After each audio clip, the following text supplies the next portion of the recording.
Well, hello, everyone. It's fantastic to see you today. My name is Kedra Ishop. I'm Vice Provost for Enrollment Management at the University of Michigan. It's wonderful to have you join us here from not only around the country, but from around the world. So I know that we're in different time zones. It's 11 o'clock a.m. on Wednesday here in Ann Arbor, Michigan. Not quite a sunny day, but it may be coming out here in a little bit. I'd like to acknowledge that all of you are joining us in consideration of joining us for the fall semester. We have both first-year students, transfer students, our international students, and your parents and guardians joining us on this Zoom webinar. So we're really thrilled that you're here with us today. I'm most excited to have joining us President Mark Schlissel and Dr. Simone Humboldt-Taylor, our Interim Vice President for Student Life here at the University of Michigan, as we take on many of the questions that you have sent to us in advance, and some that we'll try to get to that's going to be in the Q&A and chat box here this morning. You've sent hundreds and hundreds of questions, so it's certainly the case that we won't be able to get to all of them, but we are going to try to address what we think are some of your most pressing concerns about joining us here at the University of Michigan in the fall semester. And not surprisingly, as would be the case in any normal year, when of course we're not in our most typical normal year, many of you just have questions about normal matriculation to university and college life. And so we're excited to see those questions as well, and anticipate being able to answer a lot of those questions for you. Parents, like many of you, I am also the parent of a high school senior, so this has certainly been a very interesting year for me as well, not only in the role that I play, which brings an interesting conversations with my two sons, but also in navigating the changes that they've had to go through at the end of their senior year. So I commend you on your stay-at-home and home parenting and homeschooling and all that you've been doing these last few months. And seniors, congratulations to you all. You have persevered through not only a normal anxiety-ridden and challenging college admissions and high school process, but also through the COVID-19 pandemic and the changes that it brought to your senior year. So you should pat yourselves on the back, for what you have achieved and how you've achieved it during very difficult times.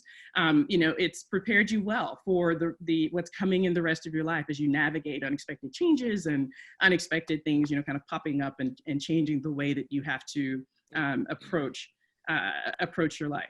So we're really excited to get started because we have so many questions. We want to jump in kind of as quickly as possible and turn it over to President Schlissel for our opening comments. Hi, thanks, Kedra, and welcome everybody. I'm really thrilled to be one of the first to welcome you to the University of Michigan family. We're extremely proud. We're excited about the fantastic class we've assembled and the great transfer students we've attracted. The precipice of another academic year is always a source of optimism and great joy here on campus, even under these unusual circumstances. So really welcome. I also want to say to all the students and their parents and families, I hope you're all doing well. I hope you're healthy. I hope you're staying safe. These are such unusual times for all of us. We recognize the challenges, and hopefully we'll get to share in the solutions to our common problems as we move ahead.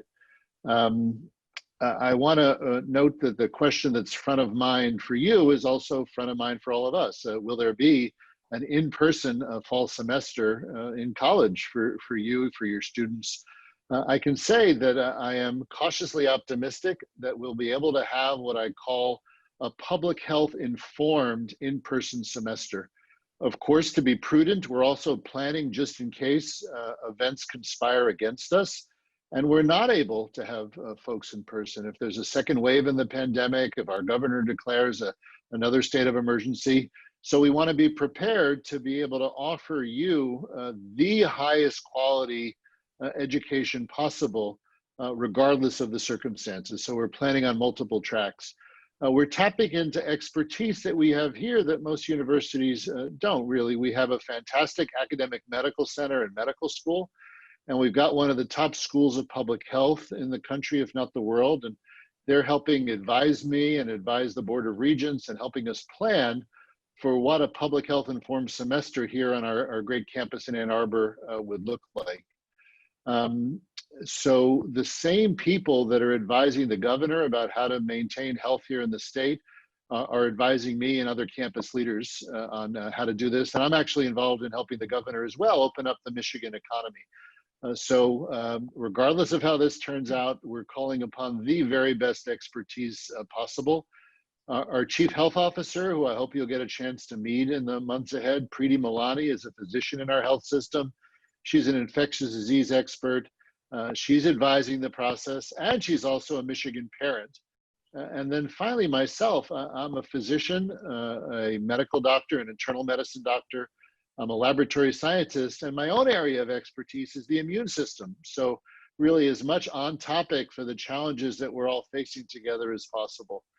So what I meant when I said a public health informed semester, what that might look like, the things that we're being advised to do at home by our leaders are the things that we're working on for campus. So physical distancing and wearing masks appropriately, washing hands more often, testing people to see if they have this virus, tracing contacts of people that do, having the ability to quarantine people that become infected. It's unlikely that we'll have larger classes in person. We'll have larger classes remote, even if everyone's back on campus. But discussion groups and laboratories, arts classes, things that really can best be done in person, we'll do in person. We're figuring out how to make our dorms safe for everybody and how to turn a dormitory into a family unit. Many of you are sheltering at home with your families, and I want you to think of your roommates and your dorm mates as your extended family and figuring out how to keep that safe as a unit. We obviously want to have alternatives for people that are at unusual risk, people with underlying illnesses or conditions that make them high risk for this infection. We want to make sure we take account of your interests and have alternatives for risk groups. And our goal is to be able to mitigate the risk down to the same level that you're experiencing in your home communities. And once we figure out how to do that, we'll be comfortable that we'll have an in-person safe semester. We've got a couple of other advantages working in our favor. One is a well-established Center for Research and Learning on Learning and Teaching that really helps advise our faculty how to best deliver content either online or in person, as well as an academic innovation center. We've been working for years on ways to deliver content both in person and remotely and online. We actually have more enrollments in our Coursera courses, we believe, than any other university. Over 6 million people have taken Michigan courses via Coursera, so we know how to do this when we have to. And then finally, we've been conducting an initiative in recent years around what we call our foundational courses, the intro level large lecture courses that can actually be delivered better in a blended fashion where some of the content's online and some of it's in person. And we could take advantage of the expertise we've developed that way to provide a good public health informed on-campus experience. So we'll announce the details for all this in the coming weeks. I want to express also a lot of pride in our current students and faculty and the way everyone's handled the pandemic. It's been a disruption for everybody. Just as you, for your last year in high school, the high school students or transfer students had to all of a sudden adjust to online delivery of classes. Our faculty and students adapted very quickly. They did a very good job allowing us to complete a semester, let everyone get full credit for their studies, continue to make progress to their graduation. And many of our students actually stepped up and asked how they could help. So we have some of our students, for example, from our pharmacy school, helped us by formulating their own special cocktail of hand sanitizer. It became a hot item in the marketplace, and now we've got our own home brewed hand sanitizer. So I'm sure we'll talk a lot more about what the fall is going to look like during the Q&A. I can personally identify with the parents who are on this call. My wife and I, Monica and I, have 4 children. The youngest of them is in their late 20s now, but we sent each one of them off to school a while ago.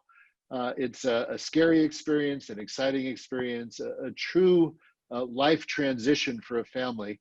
And I can tell you that we expect to treat your kids as if they were our kids. It's one of the reasons why I love being a university professor and now a university leader, is I get to exercise the same nurturing that we did with our children with tens of thousands of yours.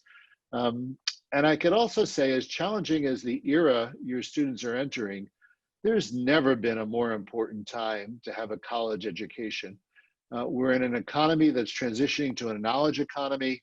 The people that are going to do the best are those that are the most educated and the most flexible and adaptable.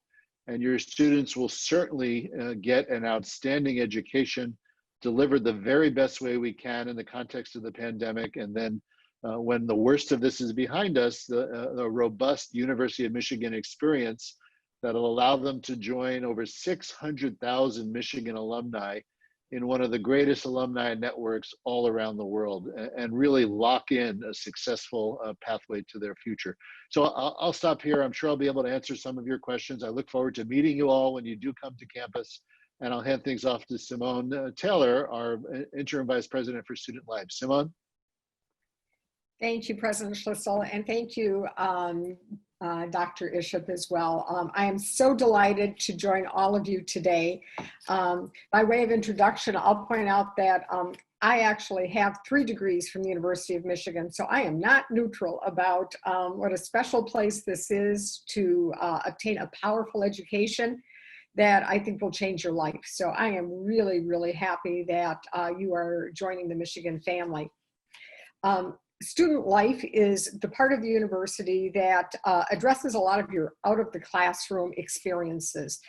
You might have on your mind, most particularly right now, things like housing and dining. We are also providing health services, assistance with community building, engaging students across differences, and giving you a chance to practice a wide range of skills. And you'll have an opportunity to learn a lot more about student life as time goes on. What I can tell you is that whether you are here on site or remotely, we want to make sure that you are going to have a very, very positive start to your Michigan experience, and that's what we're preparing for. For the on-site scenario, as we heard our president say, we're taking a very public health informed approach to mitigating risks associated with COVID. Safety is our number 1 priority, no question. It also means that we're not going to eliminate all risks, right? But it is going to take all of us, the planners and all of you that are coming to campus to help us reduce those risks. In housing in particular, approximately 98% of our first-year students live in the residence halls. So you'll be joining many of your colleagues in the residence halls. And so we're examining multiple tools and approaches in order to be as safe and healthy as possible. As our president already suggested, these include a wide range of things such as testing, identifying and setting expectations for social distancing behaviors, looking at our dining conditions, you know, from boxed meals to de-densifying our dining halls and extending our dining hours in order to make it a safe place to eat. Personal protective equipment usage, masks and hand sanitizer and all those things that have just become, you know, part of our living backpack these days will clearly be part of our equation here as well. Looking at enhanced cleaning, whether we're talking about ourselves, wash your hands, right? And also our spaces, whether it's the classrooms, the libraries, or the common spaces in the residence halls. And of course, we know that, you know, in a COVID environment, there will be illness, and we are preparing for that as well for quarantine spaces in order to make sure that our students stay safe and get healthy. Concurrently, we're also planning for a remote scenario with the thinking that whether you are 6 feet or 600 miles apart, it doesn't mean that you can't create your own Michigan community, and we're going to be here to help you do that. We've learned a whole lot this past winter and spring. A lot of our learning has come actually from the students who have lived the experience with us, and they are helping us co-create this virtual co-curricular space. And we're quite excited about all the possibilities that actually not only help us do things in an alternative way, but quite possibly an even better way. So you are going to benefit from this as well. I think I should probably leave it at that for now, because we really do want to get to your questions. Mostly, I simply want to say, welcome to Michigan. We are so happy you're here. And I'll turn it over to Kedra. Thank you. Thanks so much for those wonderful introductions. You've certainly addressed some of the initial questions that our families and students have asked. But President Celestial, you mentioned in your opening comments that decisions would be made in the coming weeks. One of the very specific questions top of mind for so many of our families is really specificity around, kind of when and how we'll notify our students about particularly whether or not we're remote or in person, or when they can expect to have some definitive answers around that decision. Yeah, I wish I could give you something clearer and say a date certain, but I appreciate that families and students have to plan. Many people have to travel. You have big decisions to make, and we appreciate that. So we're working hard currently, and the coming weeks to me means by the end of the month of June, we'll have a clear idea, and we'll be able to tell you sooner if we could get the information we need and get clarity sooner. So, for example, one of the things we're working on is how available will testing be? So testing for virus, because even though you don't feel sick with this disease sometimes, particularly young people, might be carrying the virus with them back to school. So whether we have the capacity to test every student upon arrival is something we're exploring right now. So we'd like to figure out these things, recognizing that a clock is ticking for everybody. We want to get you the best information we can as soon as we can. So I think the coming weeks is fair. And certainly, hopefully before the end of the month of June and earlier if we can. And as I said in my introductory comments, I'm cautiously optimistic. I really want to be able to bring students back to the university. Excellent. I'm serving on a number of committees that are helping to answer some of the questions that will guide your and Dr. Taylor's final decisions.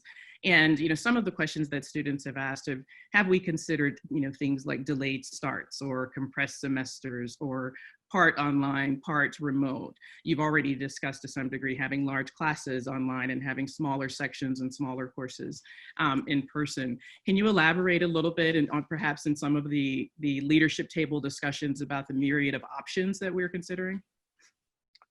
Yeah, I think in the setting of how complex and how novel this is, the more different options we can consider and the more different options we can give people, actually, the better off. We're trying to figure out whether we can give you the option of either coming to campus or studying fully remotely. We're trying to figure that out. We're looking at the academic calendar, because one of the major risks is people coming and going.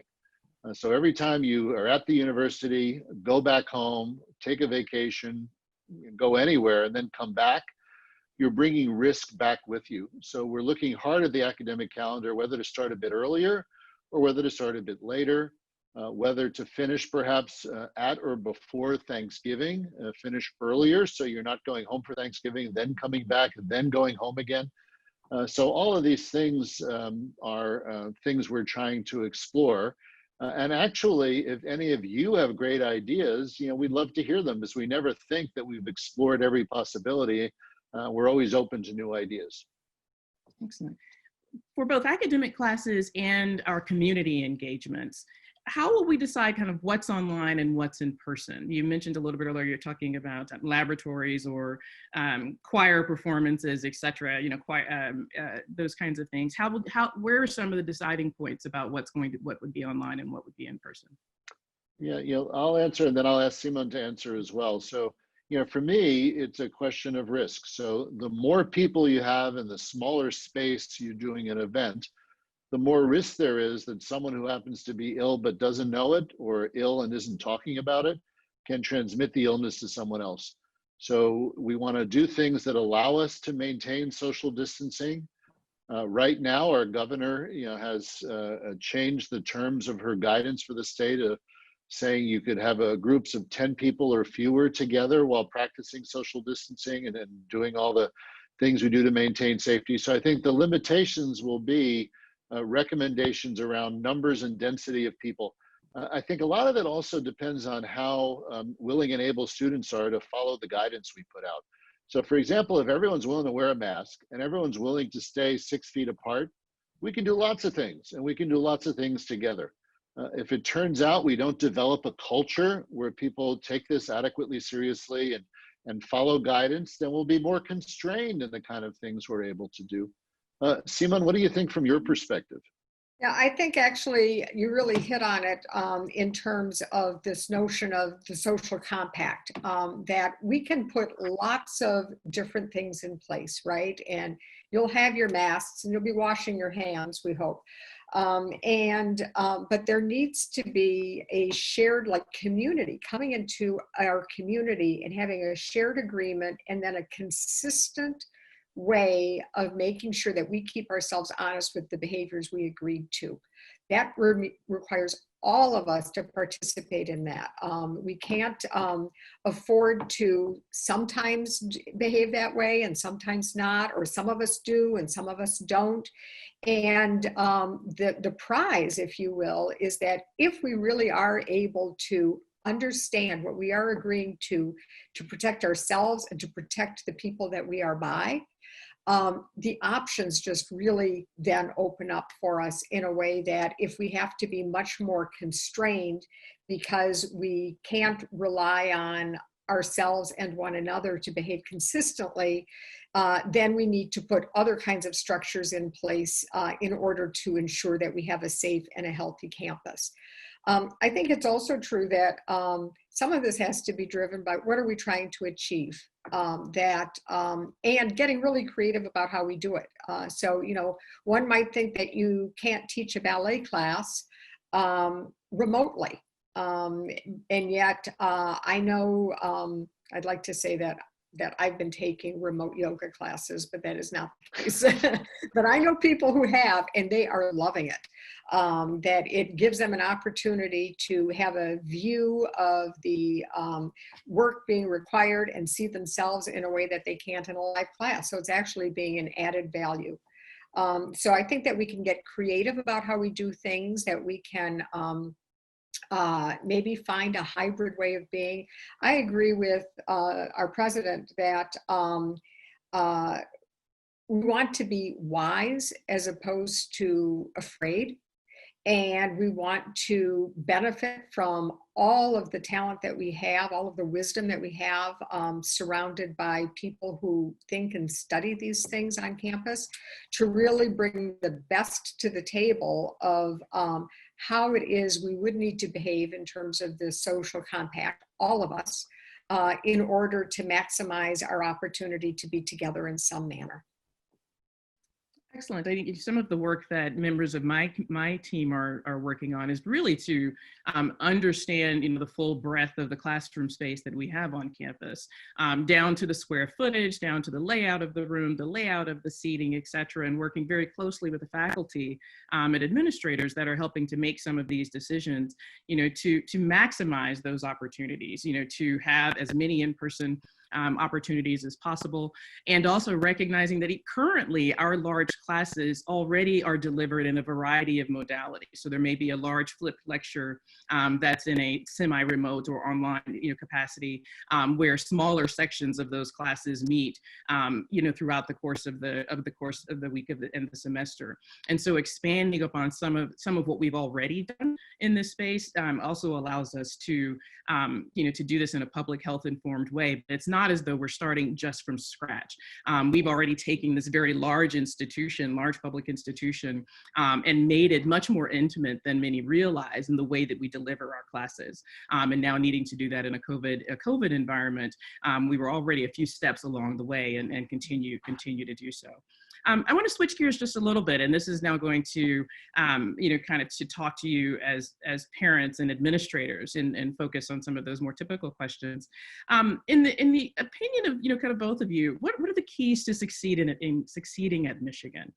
What makes this a special place, and how might a student take best advantage of being successful here and participating in the most that the university has to offer? I guess I'll pull rank and go first or something. I'd be interested to hear how my impressions and Simon's align or differ. I think the outstanding characteristic of Michigan is its breadth and its scale. The number of things that you have the opportunity to explore is probably unmatched in all of higher ed. So I think the students that have amongst the best experiences approach college with an open mind, and they have a direction often, but they're also quite flexible. They study and explore their curriculum widely.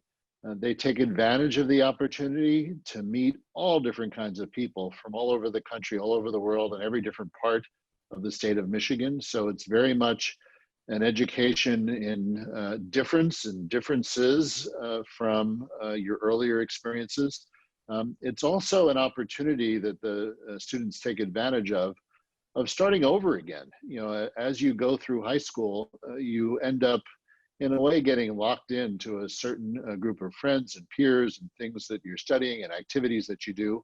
And now we're stirring the pot, and you know, we're putting you in with incredibly talented peers who are very diverse, and you get to learn from them. So to be open-minded and broad in how you explore the university, to explore lots of different types of relationships with lots of different types of people from many different backgrounds with many different types of interests, I think are the ways to get the most value out of the university. Dr. Taylor? Yeah, so of course we're not going to be widely apart on that in terms of what we expect from higher education at large, and certainly the University of Michigan in particular. I would invite you to be curious, to the point of, yeah, we have lots and lots of majors, maybe fields and areas of study that in a high school environment you haven't even heard of yet. And so you don't even know that it's something to want to be exposed to because you haven't seen it yet. We have a lot of students who come in with the notion that of a declared major, and you might be one of those folks, and that's great. And you might also find that right now it's a bookmark rather than a pillar and cement, and that you might find that you get exposed to something that triggers an excitement, a passion, a curiosity in you that you wouldn't have even known that that's something that you wanted to learn more about. And the only way you can do that is by making yourself available to it. And there is so much. I'd say, if anything, the hard part at Michigan is actually the double-edged sword. There's so much. And so making intentional choices about how you want to spend your time in the classroom, how you want to complement that with the kinds of things that you're doing outside of the classroom, so that you are putting together for yourself a really mindful approach to your education from the start. And that you take the chance to not only take some risks, but you take some chances to fail. That's actually a good thing to practice at, because as probably any of us in this room can say, we fail. We also have a lot of successes. And the way that you get those successes is by knowing how to fail, learn from those, and really leverage what you've learned from that in order to move on.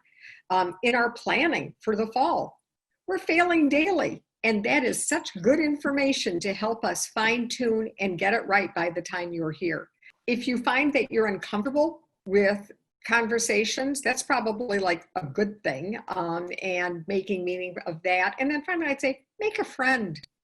That Michigan's a very big place, but there's nothing that makes it more home than creating a group of people that doesn't have to be the same group of people all the time. Make a number of different friends and who have a lot of different interests, but find your people, find a trust spot where when you feel low, you have someplace to go, and you use the resources that are available on campus in order to help you through these first weeks, which are going to be different.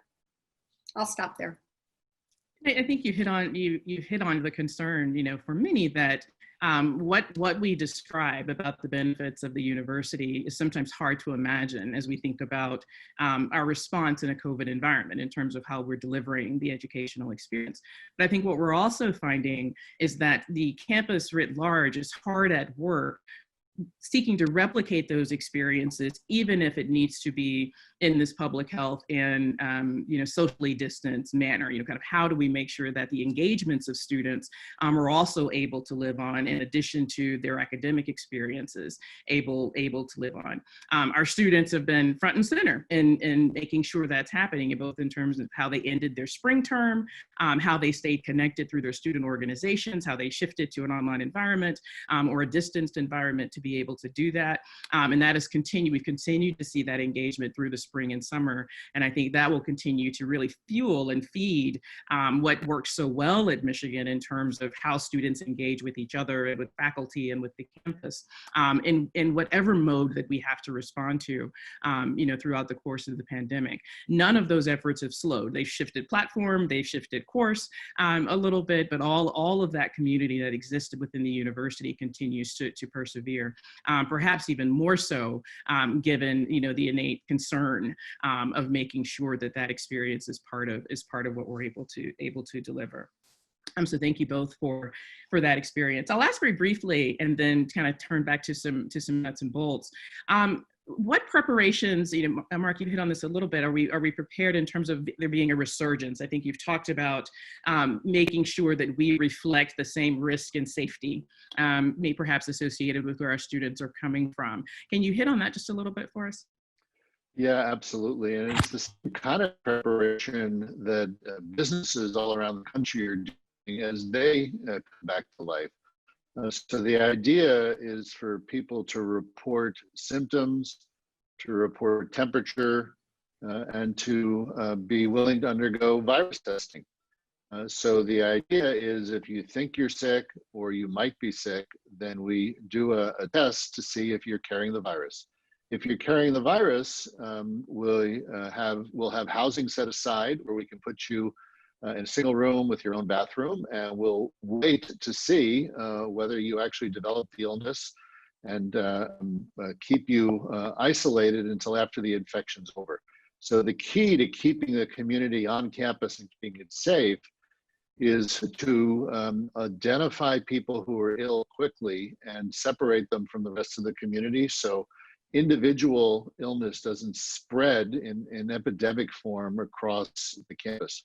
And a lot of our thinking is how to deploy testing to do that. We're thinking of ways to randomly survey groups of students. We can have many different approaches to screening for resurgence of the illness.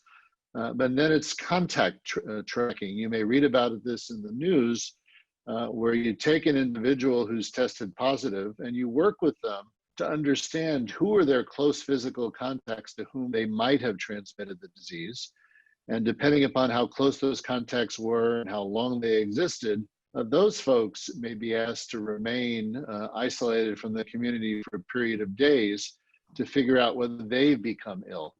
So the goal is to keep individual cases from becoming a resurgent outbreak and to monitor carefully to try to prevent that spread. Look, I think we all have to approach this with a degree of realism. None of us chose to be living in this COVID environment, to be leading a university, to be managing enrollment, to be heading student life, or to be a new college student. But this is the environment. So our challenge is to use all of our talents and our open-mindedness and our entrepreneurial spirit to make the very best of these circumstances, to allow as much of normal life as is possible to continue forward, and to be surprised by ingenuity and creativity and the kind of experiences people have when you bring them together, even under these unusual conditions. And I'll add that I know a lot of the work that's happening with our faculty and deans is also focused on how to make sure that students are able to continue with their academic studies, even if they find themselves ill, just as, that might have happened now, if they find themselves ill or needing to isolate due to exposure, that the academic disruption is also being planned for so that students can still navigate those experiences as easily as possible. And so there's a lot of flexibility and creativity being built into the delivery of that classroom. Maybe going back to your point that we're preparing for both. the remote and the online and the in-person, so that we can be responsive to whatever the situation brings us at the time. So thank you for that. There are not surprisingly a lot of questions and concerns about cost, about financial aid, about expenses. Specifically, would there be tuition adjustments in an online environment versus an in-person environment? Would there be adjustments to the housing contract if we were not, for instance, if we were going to be remote? Contracts are already being signed right now. And our expectations around financial need and the changes that have happened in the economy, and to families and their financial situation. What have been some of your thoughts, I think in any of those scenarios? Yeah, well, certainly we recognize that one of the worst consequences of this pandemic and our response to it has been the disruption to the economy. Here in Michigan, the unemployment rate is approaching 25%. I'm hopeful that it will get better as businesses are allowed to reopen and economic activity resumes. We're very sensitive to the fact that many families' economic circumstances have changed. We're setting aside funds for people whose circumstances have changed, who need more need-based financial aid, to come and talk to us about it. So our goal is to maintain the accessibility and affordability of your college education, despite the consequences of the pandemic, and we'll try our very, very best to do that. In terms of housing and dining contracts, if we are unable, to have students on campus, then of course we would not expect you to pay for housing and dining that you don't use. So of course those would be adjusted, and if we have to go home in the middle of the semester because of another outbreak, we would consider how to reimburse for unused fractions of housing and dining contract, just as we did last spring or a few weeks ago, literally. When it comes to tuition, it's the regents that set the tuition. I recognize that people look at the value proposition, and my challenge as a leader and our deans and our chairs and our faculty members is, how do we deliver a fully high value academic curriculum that will be at the Michigan standard if we have to go remote? And we are working hard at being able to do that. It's very important to us that your students' education is not disrupted. Imagine if we had thrown up our hands and given up 2 months ago and sent everybody home and didn't go online. Well, you wouldn't get credit for those courses. You would have lost the whole semester. So it's a challenging, complicated task we've taken on. We'll certainly announce our tuition policies, and the regents will vote on them in the month ahead for the coming academic year. But the commitment is to provide the best education possible under whatever circumstances we find ourselves in, and to have students leave the university with the full value of a Michigan education and a Michigan diploma, which will open doors for them throughout their entire lives and careers. And I'd add to that, I think that's absolutely the case, that we are looking to not compromise the education, but in fact, through things that we were doing at one time that were our desire in terms of living into technical innovations to improve education. Those were like desired efforts we were making. Now they're required efforts. And I feel like we have just catapulted into a new world and created some possibilities. I will fall short of calling COVID a gift. I think that we have all been, very affected by this in unprecedented ways. But the fact that you are interested in continuing your education shows a kind of resilience that is just what we need and want at Michigan, because that's what we think that we are exhibiting too, in trying to imagine and carve a sort of a new future of what this education can look like inside and outside of the classroom. And I can give an example, for example, with our community service engagement. We have a lot of students who are interested in democratic engagement and serving the community and engaging. And we were able to transform hundreds of existing community service engagements into a remote opportunity that allowed students to learn from that environment and to make a difference in the communities that we're serving. Internships similarly were turned on a dime to become remote experiences that people from the outside, whether it was corporations or museums or wherever, were creating unique experiences for students to be able to learn in a hands-on way, even remotely. I also want to reassure you that because all of this occurred for the first time in the winter, we have had a chance to actually engage in a lot of work in figuring out the systems that are going to be needed should this recur in the fall. So we know how to, the president was talking about testing. We know how to test. We know how to provide emergency support for students. We know how to stock our food pantry for those students who are food insecure. We know how to arrange quarantine spaces in order to keep students safe and to make sure you get your meals and navigate the academic space with your faculty. And if we come to a point where there is a recurrence and you need to go home, those students who can go home will go home. But I can tell you that in the winter, there were students who were not able to go home. International students, other students who it was really the safest place to stay on campus, and they stayed on campus and we provided for them. So I want you to know that regardless of your circumstances and regardless of the conditions that we are going to encounter, we are trying to plan all along the way, but we've also had practice with some of this as well. I'll add to that, it's one of the questions that have come through in the chat, that we've also been caring for students that have fallen ill. We have a wonderful health services center on campus that falls under your umbrella, Dr. Taylor, and as President Schlissel already mentioned, world-class health hospital system between Central Campus and North Campus that has also been very engaged in not only supporting the state of Michigan, but of course, our students as well. And those experiences and supports will continue for our students also.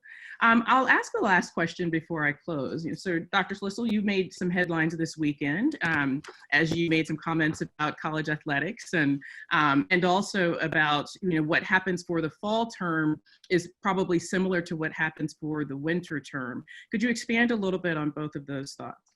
Yeah, on the latter thought, I think realistically, and from my own perspective as a physician and a immune system researcher, the pandemic is going to be with us until either we have an effective vaccine that we can deliver to 300 million people, or until there are good drugs that make the infection much less severe, keep people out of the hospital, diminish by far the number of people who lose their lives, or until everyone's had it.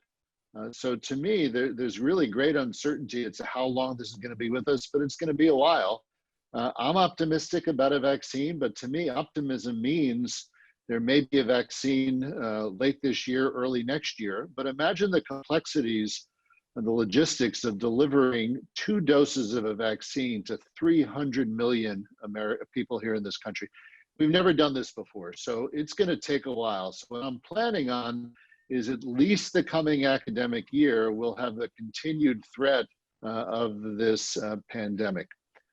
Now, it's funny that you mentioned athletics because the majority of the interview that led to these comments around athletics had nothing to do with athletics, but of course the headlines always do. But athletics is a big part of the Michigan culture. It's tremendous fun. Multiple times each fall, I'm hosting people at the big house for a football game. I happen to be a big basketball fan. I go to most all of the home games. It's really a part of who we are. And if we can do those kind of things with a level of safety, that's great. However, we also have to recognize that our student athletes are students.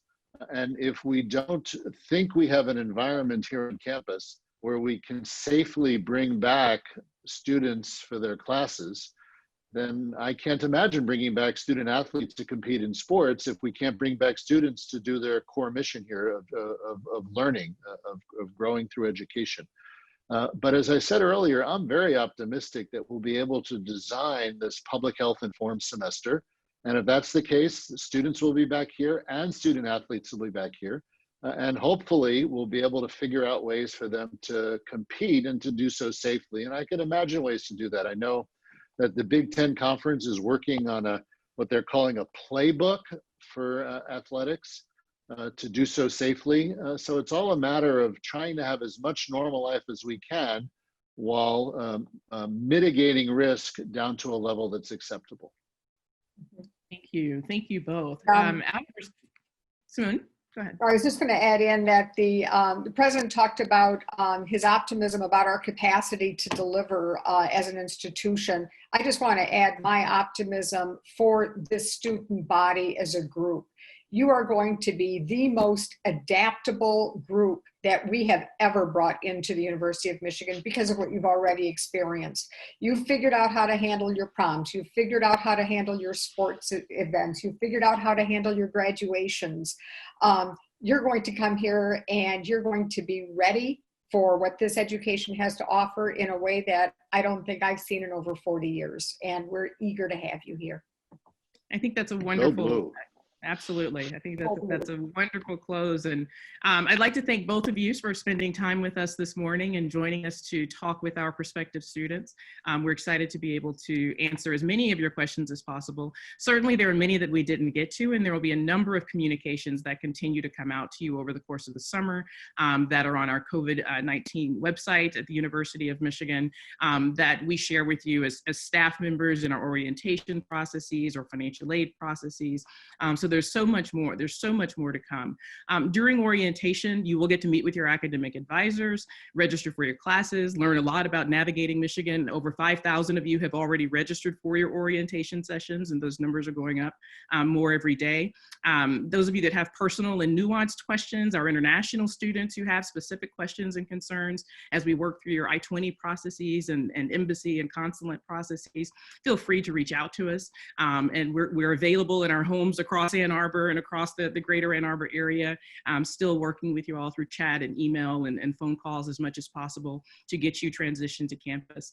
And in the meantime, continue to see authentic experiences through the eyes of your peers. Join us on the follow UMich students on Instagram, Twitter, UMich 101, the UMich 101 Student Survival Guide Summer Series is available for you to help you kind of navigate the transition experience to our campus. Our students are very, very active on social media, and so you can find them there, not only kind of discussing what the university life is like, but also how we're approaching and navigating, this unprecedented time that you all are experiencing. It's been fantastic to spend some time with you all this morning. We still have a lot of work to do. We're very much, kind of working sun up to sun down, getting ready for your arrival in the coming weeks and months. Some of your peers and colleagues start arriving as soon as a month from now in our graduate school programs. So this isn't just about for us the fall semester or the August 31 date, but it's actually, we're working up to dates that come sooner rather than later. And so a lot yet to be done, but I think as has been discussed here, we're doing everything we can to make sure that you continue to have that iconic Michigan experience, that your needs are met, that parents, you feel good about sending your kids to our campus. And as Dr. Schlissel said, knowing that we are caring for them in as much as possible the same way that you care for them, even at this very large, this large institution. So thank you all for spending time with us today. Thank you, Dr. Schlissel. Thank you, Dr. Taylor, and the crew behind the scenes that has made all of this work so well. Thanks for joining us today. We appreciate you being here. Thank you. Go Blue. Go Blue. Go Blue.